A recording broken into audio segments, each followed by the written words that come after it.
আপনারা দেখছেন বরাক বার্তা বাংলা সংবাদ। আমি সঞ্জীব সিং। এক নজরে আজকের সংবাদ শিরোনাম।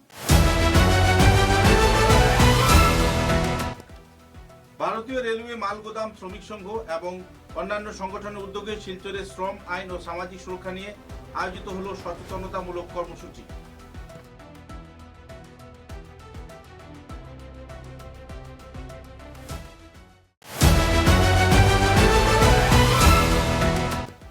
শিলচর উপকণ্ঠ অঞ্চল শ্রীগুনায় জব্দ 7 কেজি 23 গ্রাম নকল সোনা। আশিস কুমার রায় নামের এক তস্করীকে করা হল গ্রেফতার।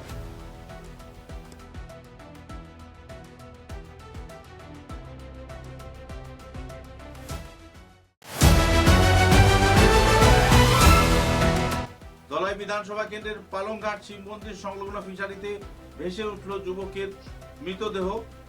ঠাকুরদাস নামে 24 বয়সী যুবকের মৃত্যুতে এলাকা জুড়ে শোকের ছায়া।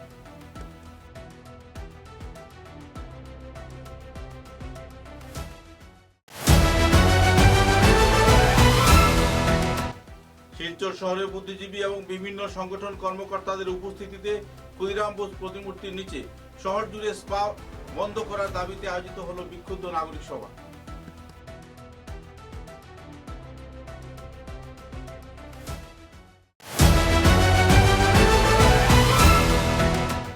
সম্প্রতি হিন্দু মহাসভার প্রতিষ্ঠাতা শ্যামাপ্রসাদ মুখার্জির জন্মদিন পালনের দিন বিজেপি পশ্চিমবঙ্গ রাজ্যের শ্রমিক ভট্টাচার্যের নেতাজি সুভাষচন্দ্র বসুকে অপমান করার তীব্র প্রতিবাদ এসইউসিআই।